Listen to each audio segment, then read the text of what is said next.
Hey everyone, welcome to another episode of Showcase. Tonight, we have an interview with Max Ferreira about a documentary he produced about his father and his window cleaning business. We will also be taking a look at some videos that were featured during the spring 2013 season and much more.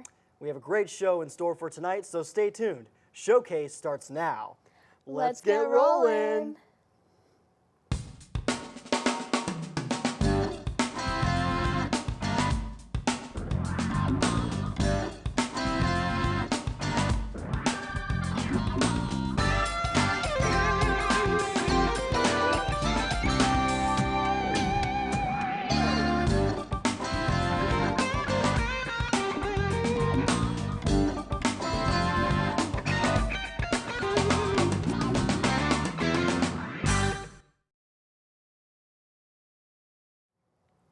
Welcome to Showcase, everyone. I am Kyle Ashenfelder. And I'm Zoe Grolman. NBS. NBS. NBS. What a great 3 letters. Organization, yeah. Oh, organization too. Organization, yeah. It's not a society. It is a society, though. Yeah, Absolutely. I love it. You know what? I can't think of anything to talk about, so I think we should just get starting with the show. Y'all should all join NBS. Yeah, join NBS, even if you're not an electronic media major. It's great. But let's get started with our first project, shall we? Okay, sounds good. Alrighty. Let's start the show off with a Make It Scary video produced by Melissa Kelly. In this video, Dustin Seiler gets stuck in a creepy studio. Roll it.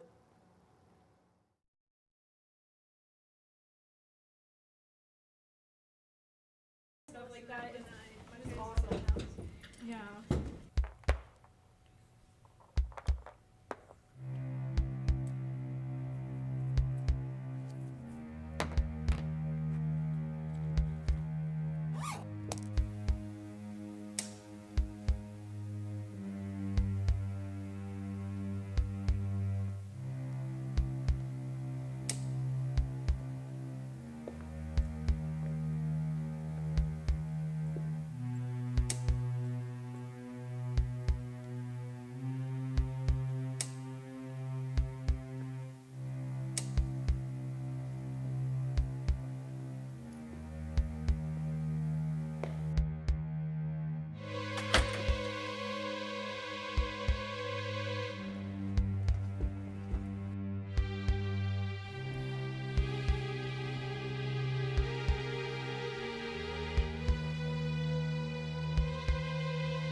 Well, now that we saw that, we definitely have something to talk about. How I think creepy we is do. that? That was a really good Make It Scary. It is, and I feel bad for Dustin because I think either he got eaten or he got kidnapped by aliens or something. Yeah, I would like to know what happened. I hate when it's just a cliffhanger. It's a cliffhanger. That's the worst kind. Like The 'cause- Sopranos. Yeah. The Sopranos, what other cliffhangers were there?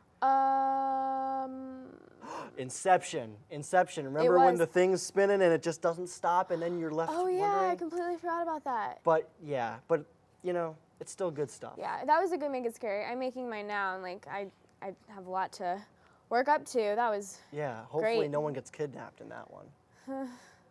We'll have to see about that. Well, we'll see about that. All right, folks, we're going to take a quick break, and when we come back, we have a rap music video. Stay tuned.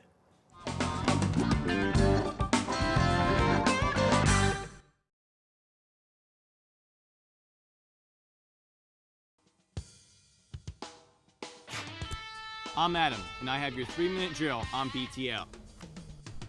Hey, I'm Kara, and I'll be taking you around campus for student interviews on Outside the Lines. I'm Alyssa, and I'll be rounding up the latest sporting events on Weekend Update.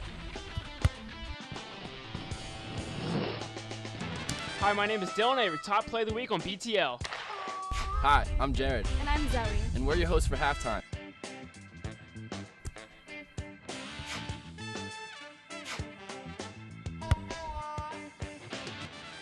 Hey, I'm Haley, And I'm Steve. and we're the hosts of Between the Lines. Tune in Wednesdays and Thursdays at 7. And Fridays at noon for all the latest breaking KU sports updates. And remember, being outside the lines only gets you the scores. But here, Between the Lines, we get you in the locker room.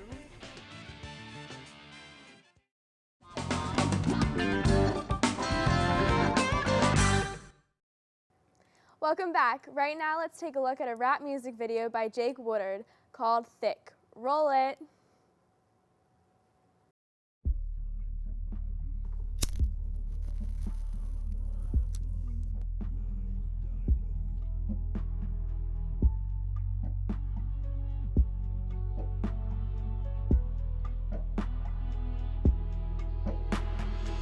This air's thick and it sticks to my skin.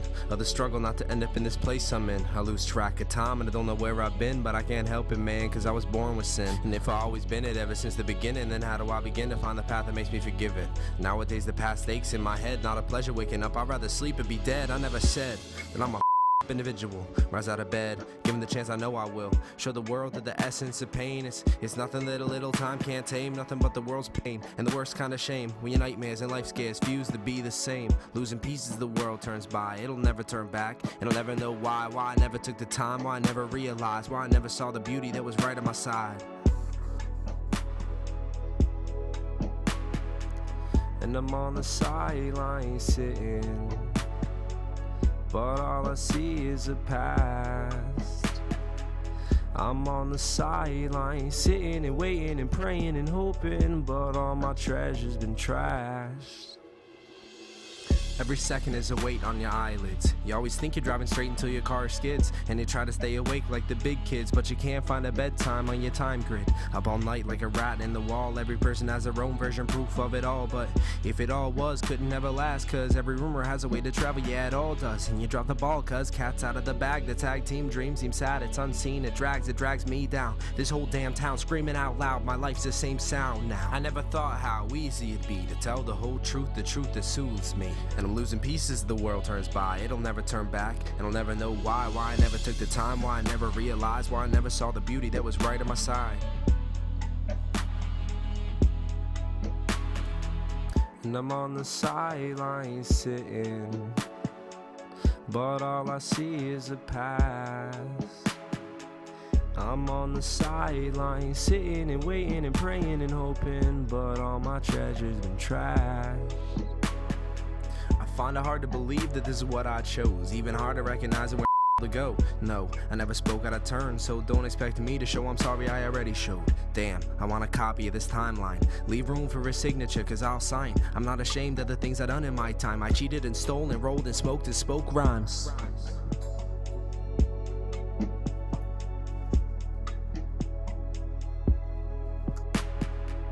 And I'm on the sideline sitting, but all I see is a past. I'm on the sideline sitting and waiting and praying and hoping, but all my treasures been trashed.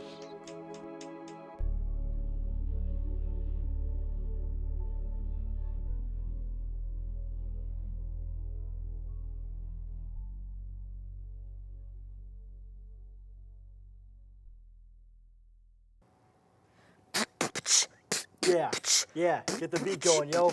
Yeah, we on Showcase. We got a bunch of, I can't rap, I'm sorry. It's okay. Can't do it, but that was awesome. That was a really great rap. It's Yeah. weird to think that he was a student and he can rap like that. Like, I actually really Yeah. liked it, and I don't Yeah. really like rap that much. I want him to do a performance for like a party or something. Ooh, yeah, like a 5-year-old's birthday party at Do Chuck E. like, Cheese yeah, or something. yeah. I guess that would fit, right? Yeah. Honestly, right? I mean, he's really good at what he does. I hope maybe he comes out with an album sometime That would with be that awesome. song on it, Yeah, because I loved it. I did too. I loved how he's just sitting on the couch, real chill, you know. Yeah, I'm just sitting on my couch, you know. Yeah, I So. liked Thick. Thick was great. It Yeah. was wonderful. It was great. It was great. Anyway, after the break, Kyle and I will be interviewing Max Ferreira about his documentary. We'll be right back.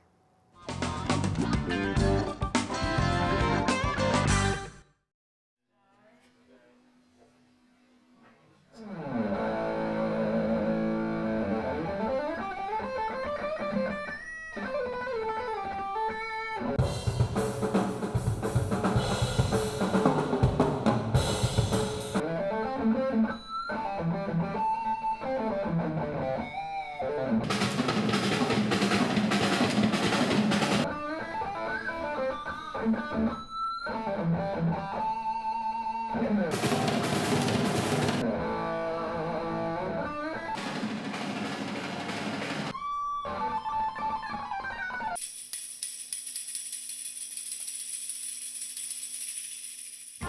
check.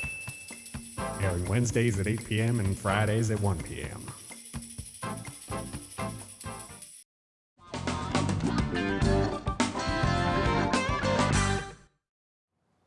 Hey everyone, we're here with Max Ferreira, and he did the Portrait of a Window Cleaner, the right. little documentary about your father, who's Phil Ferreira, big old Phil Ferreira. And and also it's about his window cleaning service. That's right. Thanks for coming on the show, by the Thank way. you. Thank you for having me, both of you. Once again, you're right here on Showcase. Yeah. How's it feel? Good. Third time, second this season. So, that's And great. You on a you might roll. be here again sometime. Who knows? That'd be cool. That'd be wild. Oh yeah, awesome. Crazy. Another interview? Yeah. So, for those people who don't know, just give some basic info on the business that your father runs. Well, my dad runs a window cleaning business, and it's so funny that I'm on here talking about this because I tell anyone who knows me knows about my family history with the window cleaning business. But he started doing it out of high school, and he bought it from a buddy of his who convinced him to buy it because he was leaving the business there, and instead of just dropping off all the clients, he wanted to find someone to give it to. So he took my dad around and showed him all these nice places, went all these hairdressers, got all the girls to like make him feel all funny. So then he went home, opened up his piggy bank, bought the business, and 30 plus years later, now he's supporting my whole family, and it's going pretty well, so it's cool. It's Wow. a great story. Yeah, it's neat because my older sister works, I work, my younger sister, my younger brother, my mom helps out sometimes. How long have you been working there? I'm probably about 6 years or so, full time. Wow. In this every summer for the past 6 years, I worked full time. What's But- it like cleaning those high windows? Which ones? How high? Like really high. I'm so scared of heights. Well, some windows you have to go up a ladder, and other windows you have to use a pole. So depending on how high the window is, it sometimes is a little scarier than others. If I'm standing on the ground with a 40-foot pole, it's not that scary. But if I'm 40 feet up in the air on a ladder, it's a little scarier. So, Why? so Where all have you washed windows at? Oh my God. What kind of places? I mean, you've seen the list. It goes. It's all any window you've seen can be cleaned. So anything from Oh yeah. restaurant windows to any storefront. You go down Main Street, you see homes, you see businesses, you see companies, you see gas stations. Except no car windows, right? Yeah, no car windows. No, see, Like in the documentary. no, I do not like clean Specifically. car windows. And no matter how many times you ask, we won't do it. Oh wow. So that's one of the questions that I asked the most. Hey, when you're done with that, can you get my car? It's out in the parking lot. And I just tell them to leave their keys with me, and yeah, I'll get it later. They don't do that.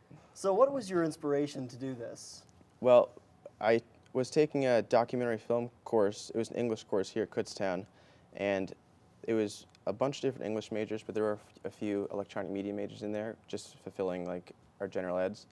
So it was interesting because every class, it was just once a week, we'd watch a 3-hour documentary, and some days it was interesting, other classes it was just hard, but the final project was he asked everyone to make their own documentary. So the last month and a half, every class we just gave progress on them and on where we were in the project. So I had the interview written out way before. I tried to take a Mad Lib type of feel to it. So I just wrote out a bunch of funny questions, and then one night I asked my dad to answer all these questions. And then once I got the responses, I put it into some type of goofy script. So I said, hey, Dad, who do you want to interview you for this video? And then he said me. So I incorporated in the video, hey, within the script, this video is going to be narrated by me, Max Ferreira. And then I have my dad responding to that. So I kind of make it interactive and breaking that fourth wall in a way, so the interviewer's speaking to the camera versus speaking past the camera. Yeah, I noticed that. I love that style. Yeah. It was definitely different. And It was nice.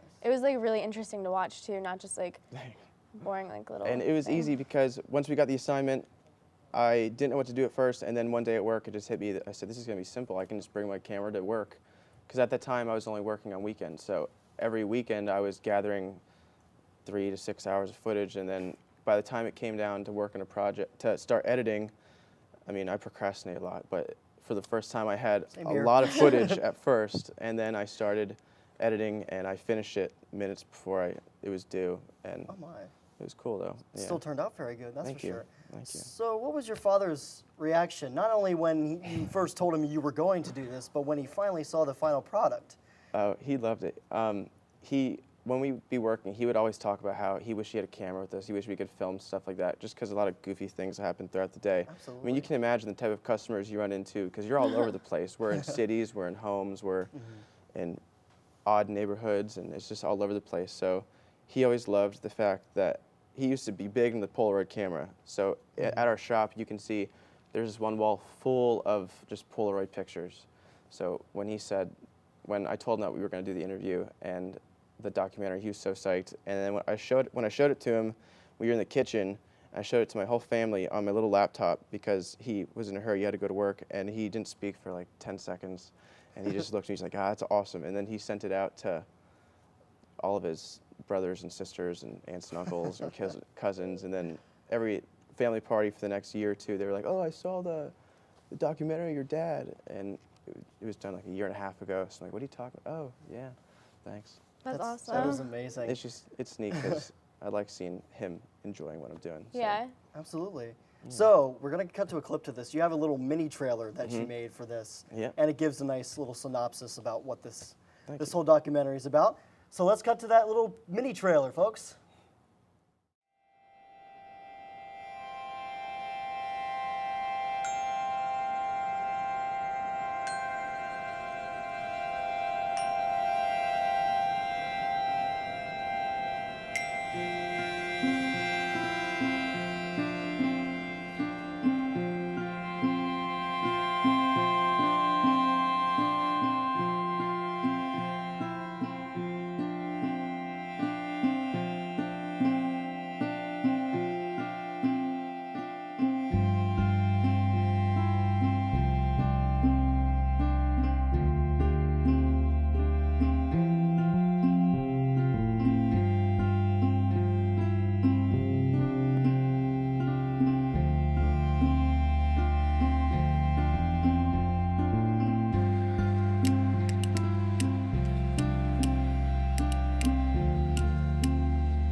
Well, there you go, folks. That's window cleaning.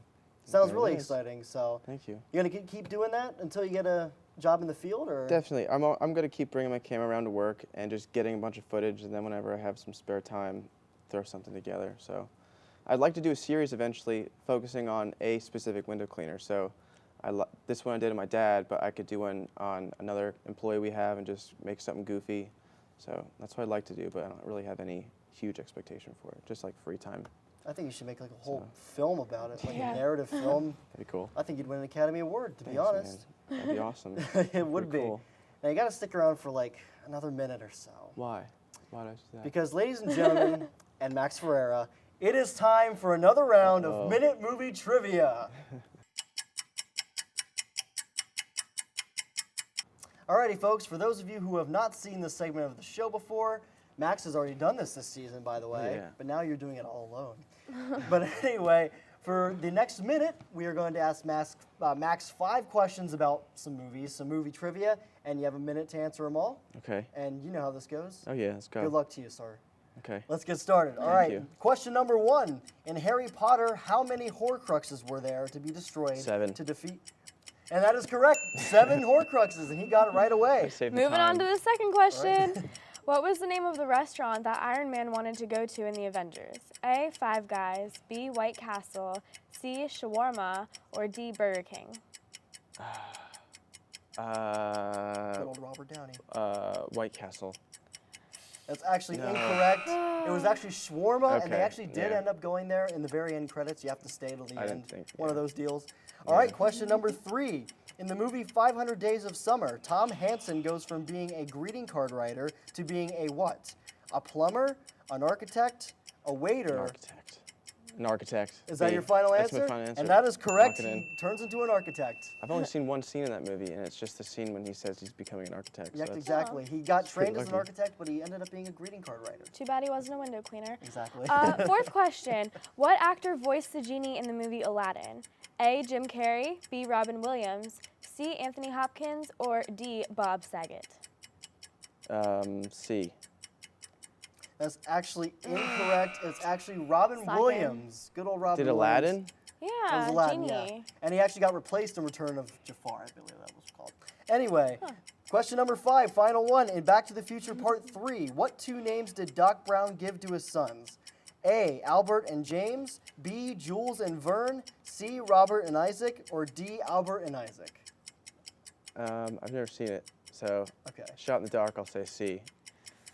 And that is actually incorrect. Oh my God. Again, it was Jules and You Vern. changed these I understand. questions. That was actually a really hard one. And I'm Yeah. trying to make this a little harder It was because hard. people are starting We to need really lifelines. beat the system. Phone Yeah. a friend. That'd That be is cool. a good idea. I might actually incorporate lifelines on this show. That'd be a great Call thing. up Regis. And it would be Yeah. like maybe 2-minute drill trivia or something like that. But you did a great job other than that. Thank I you. believe you got 2 and 3, I believe. Thank you for coming on the show Thanks for once having again. me. Thank you. Hey, thank you, Zoe. And we always love having your Thank stuff you. on the show. And Thank you. hopefully we have a couple more things I know that are coming up Maybe. for the rest of the season. Just maybe. So- It'd be pretty cool. Hopefully these people will be able to see that Yeah. and they'll enjoy it. Good luck to you, and we'll be right back after this message, folks. you.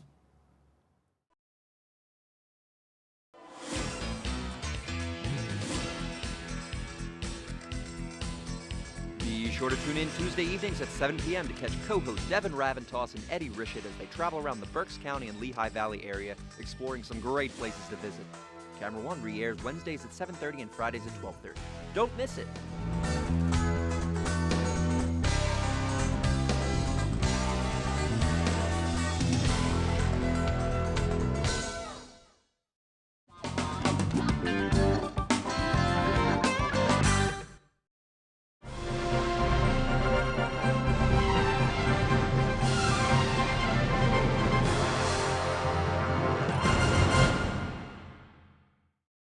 Hey everyone, welcome to another edition of The Good, the Bad, and the Ugly Film Reviews, where we compare great movies, average movies, and just plain ugly ones. We are your hosts, Kyle and Angela, and we will be discussing documentaries tonight. So our good doc tonight is Food Inc., directed by Robert Kenner. This documentary takes an unflattering look inside America's corporate-controlled food industry and all the corrupt business going on inside it. Kyle, what do you think about this one? This one, I mean, you would never believe the things they do with our food and the things they do to obtain this food. It's disgusting. It's very disgusting and it's grueling. It's just, it's very informative and it makes me not want to eat anything that is processed. I actually contemplated going completely vegan after seeing this movie. Yeah. And completely just cutting out processed foods, eating Yeah. organic, and I couldn't do it. It is kind of makes you think about what you're eating, and it really makes you conscious of the nutrients and the contents in your food as you're eating it. And as you're eating that burger, you're just gonna, puke. Oh. Yeah, it's a very informative film, and it's good to see because, people need to know about this stuff. It's very. It's horrible how they treat the animals. It is, yeah. That's the most disgusting part. They treat the animals very horribly, but really, really good representation of facts in this film. It really well put together, and it was enjoyable. I mean, it's quite negative, but it's enjoyable nonetheless. So, Agreed. Yes. So our bad documentary for tonight is Super Size Me, directed, written, and starring Morgan Spurlock. This documentary takes a look at all the negative effects on health with a 30-day diet eating nothing but McDonald's for breakfast, lunch, and dinner. So Angela, why'd you pick this one?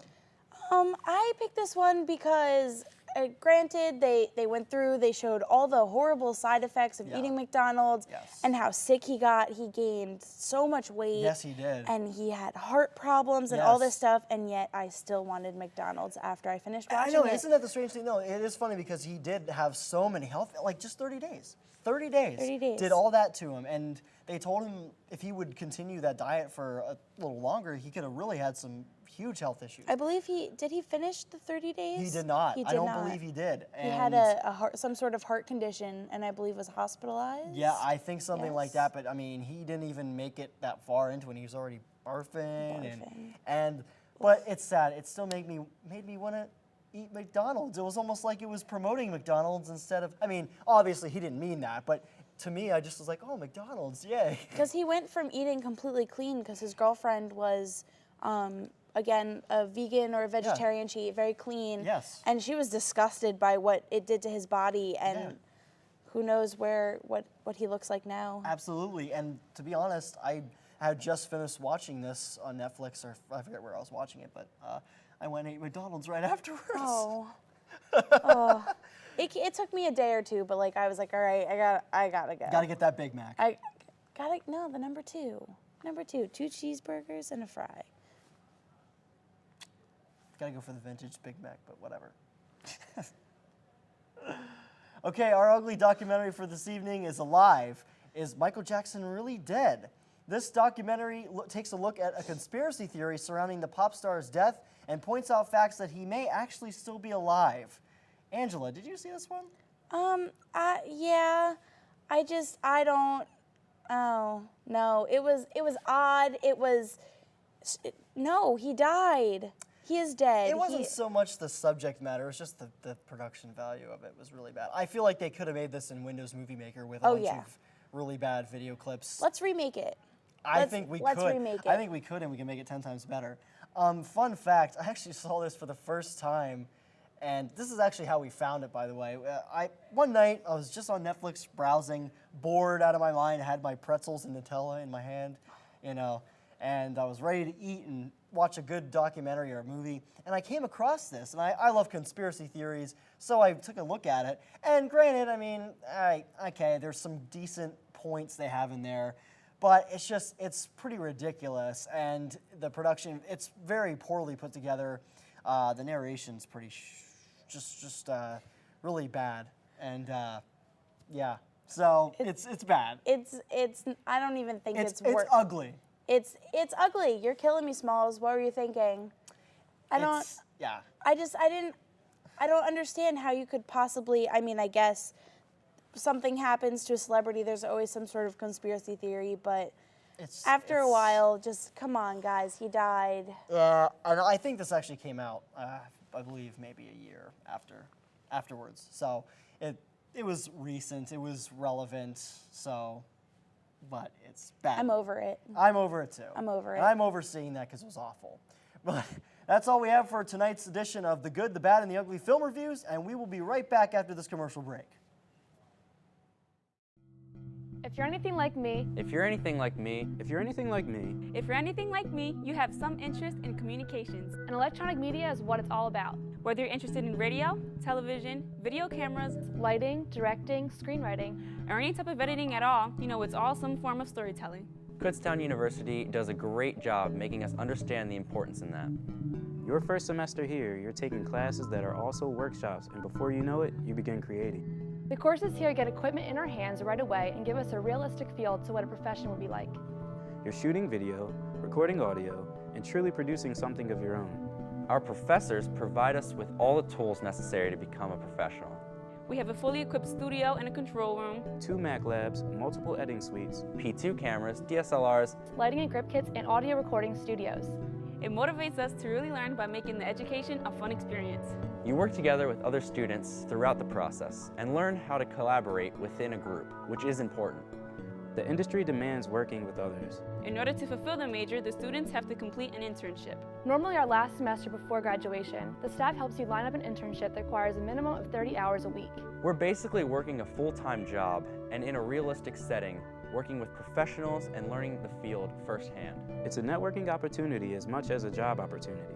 Kutztown stands out a lot in that way. Not many other schools require such a thing, and it's a great experience.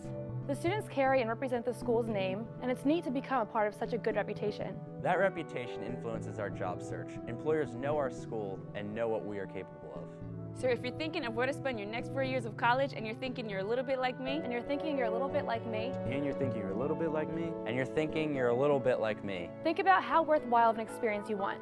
think about the Electronic Media Department at Kutztown University. Kutztown University. Kutztown University. Kutztown University.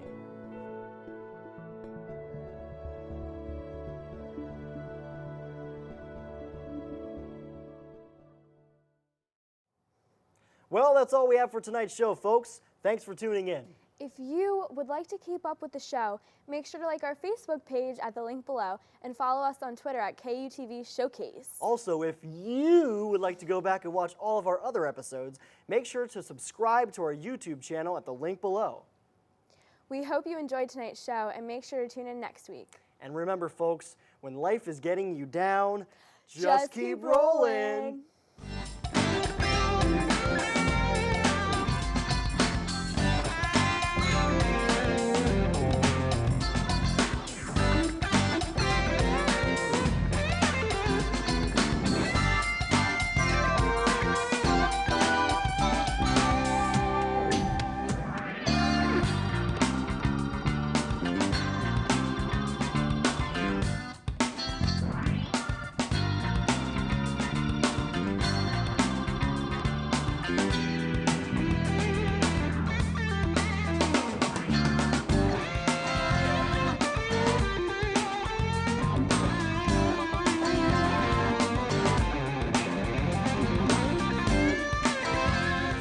Maybe that's why I kept getting confused. You can tell I come from the country. Yeah, let's get fly fishing.